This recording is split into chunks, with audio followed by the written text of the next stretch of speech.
To further discuss these developments, we are joined now from Kyiv by Ivan Qnews, the chief consultant at the National Institute for Strategic Studies. Welcome. And from Berlin, we are joined by Jassim Mohammed, the head of the European Center for Counterterrorism and Intelligence Studies. Welcome to the program. Now, let me start from Kyiv. Ivan, now, Ukrainian President Zelensky proposed allowing those parts of Ukraine that are under its control to join the NATO alliance. Can this be done, and what are the complexities of such a proposal at this time? Good evening from Kyiv. Greetings to studio guests and all audience. So, of course, for Ukraine, the question of NATO as a question of joining to the European Union as existential question. That's why a whole war that starts in 2014 and full-scale war that starts on the February 2022, one of the main targets that exists in Ukraine is joining to all those alliances, I mean NATO and the European Union. And President Zelensky, when he expressed the will of Ukraine to be in NATO, of course, he first of all expressed the will of majority of Ukrainian population. We understand in Ukraine that it's a large list of problems in Ukrainian joining to NATO now. First of all, existing war. We understand reality that NATO members will never give green light to Ukraine in NATO while we have a war. That's why now, as of now at least, Ukraine asked for increasing support and promise that after the end of the war, the Ukrainian chances in NATO will be higher, because promises to be in NATO, Ukraine received for several decades or so. Just after the split of the USSR, at least last 20 years of our history, we constantly hear the statement that, oh, Ukraine will be NATO. But now I think that, as I said before, our existential target to be in NATO just because we need security. But what about the proposal of the Ukrainian president about allowing parts of Ukraine to join the NATO? Do you think this is possible? I mean, technically it could happen, but politically, could it be done?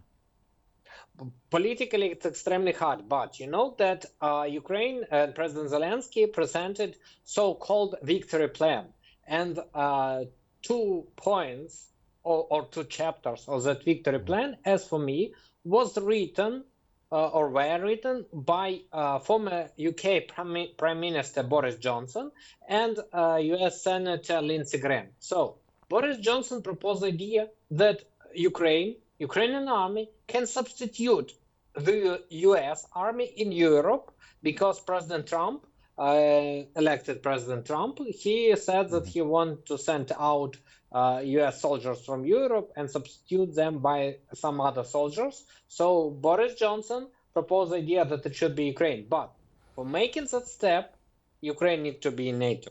That's why I think that this victory plan, at least the chapter written by Boris Johnson, oriented on Ukrainian membership in NATO. I mean, political step oriented on Donald Trump, that the reason why Ukraine should be in NATO, because in that case, Ukraine substitute US. Thank you. But we will talk, of course, about the Donald Trump administration and its impact, perhaps, on what's going to happen in this war. Let me go to Jassim Mohammed from Berlin.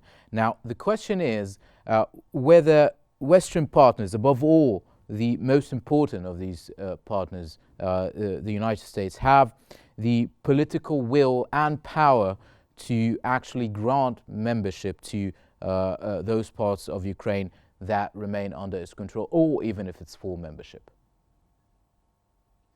Regarding membership or admitting Ukraine in NATO, there is no unified attitude in NATO. For some example, that if we talk about European also divided.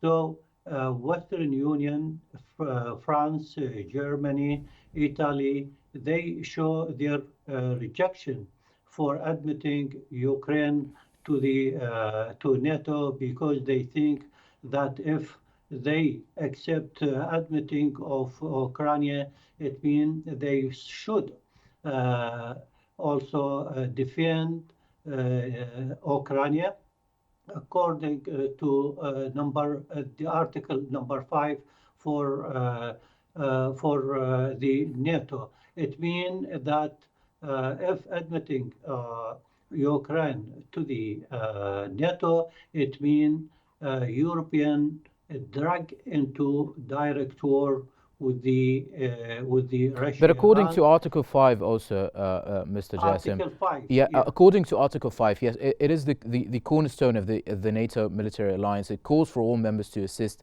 any other NATO countries that are under attack. However, it's to the members to decide how to aid other members that are under attack. So it just depends on what kind of aid they want to give. If they carried out, or if there is any possibility for that admitting Ukraine to NATO, so that I believe that all members of NATO should be obliged to defend Ukraine according to Article number 5. And that means it will be a direct war between Okay. NATO and Russia. And that maybe it's not for interest right now or in this period of time for European and even for the NATO, so that they want to avoid any direct war with the Russia, maybe within the 5 year or within the next 5 years. But there is another also attitude in East Europe.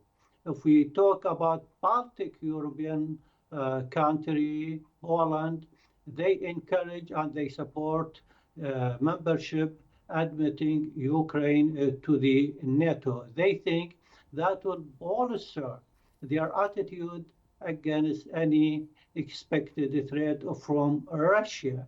But in the north of Europe, if you review the map of European in the north, we see that Sweden, maybe Finland, who admit lately to the NATO, they are also understand the reason why Ukraine interested to be a Right. membership of NATO. There is one point that what is looking for Ukraine to be a member in the NATO is for geopolitical reason to get more strong, mostly for military reason, to be, for example, to be ready military, politically against any expected threat from Russia. Okay. Now, Mr. Ivan, how do you comment on this? Because Mr. Jassim, he expanded on the idea of whether the NATO members would allow Ukraine to be part of the NATO. Because as the U.S. wants, perhaps if the U.S. wants to give Ukraine NATO membership, and if Ukraine is actually wanting this NATO membership right now, there are German security experts, for instance, they warn that such a move would greatly increase the risk of dragging NATO members into a full-scale war. What do you think of that? I understand the position of Germany and the position of other countries that are afraid of that. But first of all, I don't think that Russia is such a big strength that a lot of people think that it is. Actually, it is. I think that Russia that failed to win the war versus Ukraine for 3 years, and they plan to do that, receive victory for 3 days. It's a good demonstration of the fact that Russia's strength over-exaggerated. It's a first moment. Second, Ukraine. But just allow me to interrupt here for 1 second, because one could argue that Ukraine has had full support during these 3 years against Russia. I absolutely agree, but let's be frank, the support appeared not at the first weeks and even not at the first months of full-scale war. Yes, we received support before war from US and from the United Kingdom, some weapon, but the main portion of that support Ukraine started to receive a little bit later. Even fighter jets that appeared in Ukrainian hands appears just several months ago, not at the beginning of this war. Then another moment that's very important just for me, for Europe to understand, that Ukraine now looks like Hungary in the year of 1956. The moment when Soviet Union want to control absolutely Hungary, the head of broadcasting service of Hungary said a very genius phrase, say to Europe that we Hungarians dying for ourselves and for Europe. All right. In the same situation, Ukraine now. And that's what Ukraine want Europeans to understand and to look through that situation. Thank you. Okay. Mr. Jassim, now Kyiv has said joining NATO will pave the way to peace, and whether we agree or disagree if that's before or after the war now, the idea that Putin would allow any part of Ukraine to join NATO is, at least for now, unthinkable. How do you comment on this? Regarding the expected Russia or Kremlin, they said that it's a red line for Ukraine to admit to NATO. So what it is expected, or what is the expected response from Ukraine, from Russia? I believe that Russia, of course, will escalate its military operation inside Ukraine, and the other thing also will intensify its military operation, maybe in the region, in Europe. So why would Zelensky say that joining NATO will pave the way to peace, if he knows Putin's stance? Because we know that Zelensky, every time he wants to get support from European, and every time he also want to maybe get more support from the NATO, from European, because they think, or Zelensky think that if he is a member of, or Ukraine is a member of the NATO, maybe will encourage or will support Ukraine to defend and support itself against any expected threat from Russia. But in any occasion, I believe if there is any admitting for Ukraine to NATO, Kremlin, Russia said it is red line, and it is expected will escalate war, and will escalate its war inside Ukraine, inside Europe maybe, and maybe we get also nuclear tactical nuclear war, or maybe a nuclear war. So maybe for all these factors, I believe Zelensky, of course, consider of it. All right, Mr. Ivan, the NATO Secretary General Mark Rutte has spoken at the current meeting of the foreign ministers in Brussels, the NATO foreign ministers, of course. He said that Ukraine doesn't need any new discussions about how to attain a ceasefire. It needs more arms and more missile defense capabilities. What does he mean by that? He means that, first of all, Russia attacked Ukraine. Russia created damage at $1.1 trillion USD for those 3 years. Russia murdered enormous quantity of civilians in Ukraine. A lot of children were murdered. So it means that when we said that we are searching some deal, it means that we forgot Russian crimes. Crimes should not be forgotten. Crimes should receive punishment. And that's what Mr. Rutte said, that Ukraine should receive enough weapon just to defend its independence, just to return its territory. Ukraine don't want to conquer some Russian territory, let's be frank. Ukraine needs to defend our own territory. And Mark Rutte actually said that we should give to Ukraine this option to defend itself, and after that we will think about the future world, what rules it will exist. But returning to Ukraine and NATO, it will be guarantee of non-attacking from Russia, because Russia, of course, remain after that war. Russia will exist and will be a threat for Europe and Ukraine. And if Ukraine will be part of NATO, part of Euro-Atlantic Union, it means guarantees that Russia will not risk to attack it, because, as I said at the beginning, Russia could not win the war versus Ukraine. Let's imagine what will be if the war will be between Russia and NATO. I think Russia lost in 3 weeks or so. All right. Mr. Jessim, now let's talk about the Trump factor. Donald Trump has stated many times that he's going to end this war and end this conflict. What's the impact that we are going to expect when Trump takes office? When we talk about policy of the nuclear White House by President Trump, it is very clear, and maybe he said it indirectly, that it could be a direct contact between United States, Washington, and Russia. And in this case, he will put pressure on Ukraine, and he will put pressure on silent European. So for that reason, it means the game, it will be directly between Trump and Putin.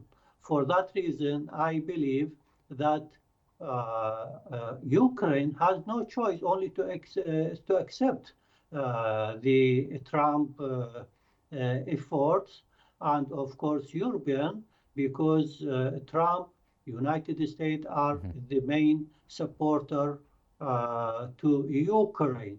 Okay. For that reason, I expect that he has much confidence in his policy to stop the war, because he doesn't want to pay much cost, because we know how much NATO and how much United States as the first supporter, and the second supporter is Germany. But he's not really a big fan. He's not really a big fan of the NATO alliance, is he? Sorry? He's not really a big fan of the NATO alliance. That was evident in his first term, wasn't it? I believe there is a good sign. There is a good sign that Trump will use pressure and will reduce the cost of war exactly in Ukraine.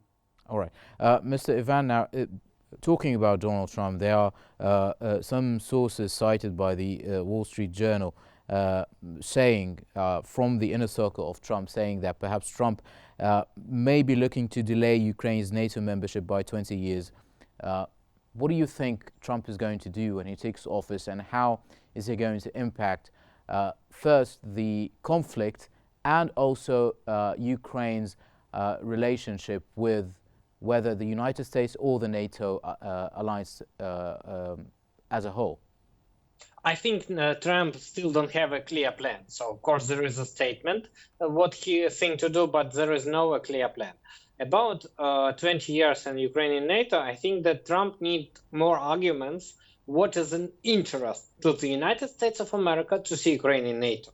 And that's why this victory plan prepared by President Zelensky, but as I said, 2 chapters of the plan were prepared by former UK Prime Minister and Boris Johnson and Lindsey Graham. They are oriented on explanation to Donald Trump that you understand the pluses of Ukrainian membership in NATO. First plus, that Ukraine substitute US soldiers in Europe. Second plus, that US can be more engaged in different minerals that exist in Ukrainian land. It means using them, so organizing production chains, that's all will be in interest of America. So I think that the main question in the dialogue between Ukraine and Trump through the prism of NATO, it's explanation of US interest, explanation why it will be so nice to US that Ukraine will be in NATO, and of course that it will be victory of Western Bloc, the main country of which is the United States of America. So Trump likes to say, let's make America great again. So how Ukrainian membership in NATO can make America greater than actually they is of now, and how it could help them to be better. That's, I think, the main reasons for discussion with Trump's question. Thank you. That's a very interesting take on that. Thank you very much. That was from Kyiv, Ivan US, the chief consultant at the National Institute for Strategic Studies, and from Berlin, Jassim Mohammed, the head of the European Center for Counterterrorism and Intelligence Studies. Thank you for your insights.